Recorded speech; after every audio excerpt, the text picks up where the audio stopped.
creativity is an addiction. I have to have it. I crave it. I'm a monster for it. And I talk with a lot of people who might not be as expressive as I am. Oh, but inside, it's a raging monster. Unplugged, because we will always say yes to creativity. Totally uncut, because we all make mistakes. So turn it into a tool. This is Arroe Unplugged. Tell me why, tell me why, tell me why. You know, I think I am stuck in a Fleetwood Mac crunch. I do. I think I'm there. And I think the most recent loss of Christine McVie has put me there. But then again, I have always loved me some Fleetwood Mac. And I think that her loss has rocked my world so much that it seems like my inner core is going, no. It's wall-to-wall, 24/7 Fleetwood Mac inside your soul, buddy. And so that's what I love about Alexa, is that I'll just say, Alexa, I need me some Fleetwood Mac. And then I break it down. I say, Alexa, I need me some Christine McVie. And so it really does get inside your mind, body, and soul. And then you really start to figure things out going, hold it.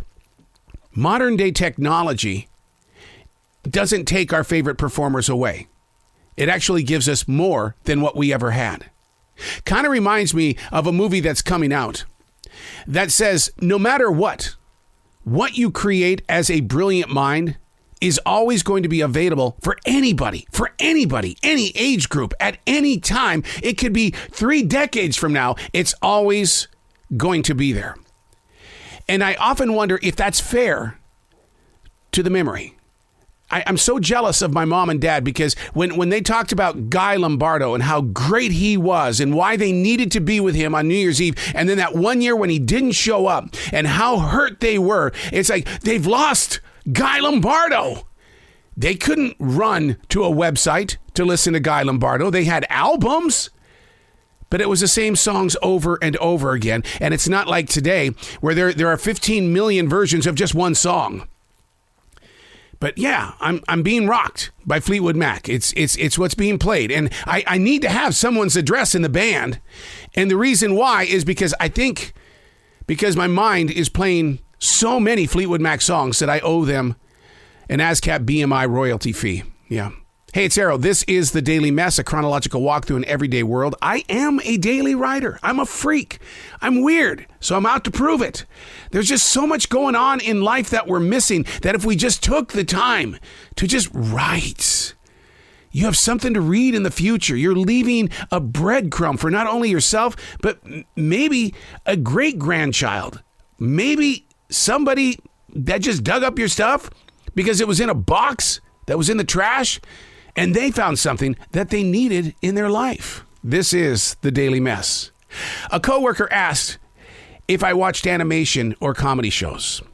I replied, if it fits within my day of expectations. Oh my God, that was just the wrong thing to say to this guy, because he came back with almost a little bit of anger in his voice. He firmly said, you need to put fun ahead of all things. I burst out laughing. And of course, he didn't understand. Calmly, I had to explain to this coworker, do you think me being here is because I think of it as a job? To me, this is a stage. It's a performance. It's an avenue of connection, a once-in-a-lifetime moment, and I get to be here every day.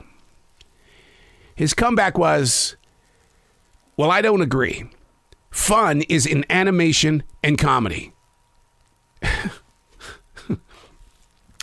You know, it's within these unexpected places of travel that my inner core gently, and I mean gently, asks, Lord, what is it that you want me to learn from this? What is happening here?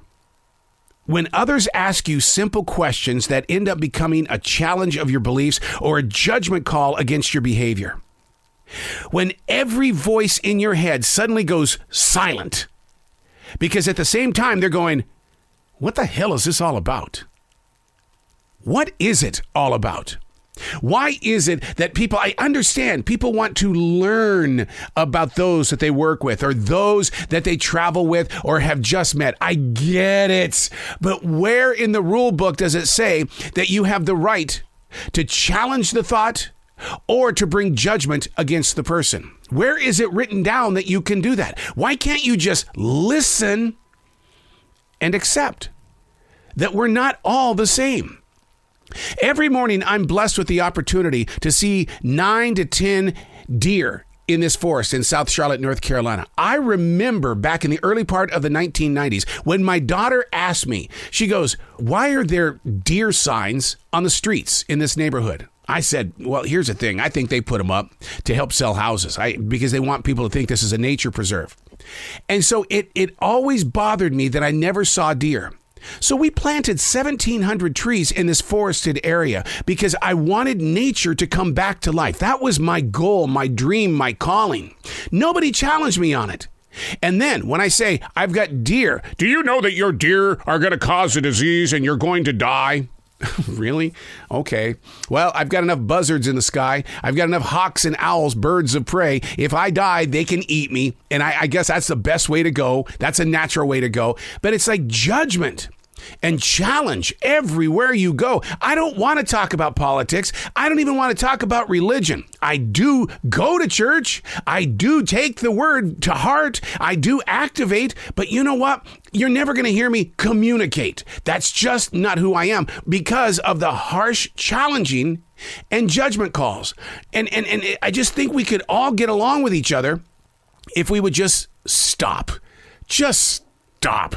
Don't even bring up the vaccines. I don't care if you got it or if you didn't get it, what the flu is doing or whatever else is going on in China, what's happening in Russia, in Ukraine, in North Korea. It's not my place. Yes, I want to talk about it, but I'm going to use feelers to find out if you can handle my side of the conversation. And then you know what happens after that? Because I deal with it all the time. I'm back with another silent period with my sister. We got along for about 3 weeks. And then she made a judgment call. She challenged me because I didn't fit within her elements of what she thinks life is. It's like, you got to go. You just got to go. This is more than a family thing. This is a generational problem. If you're going to ask questions, don't challenge. Don't judge. Accept. I'm Arroe, and that's The Daily Mess.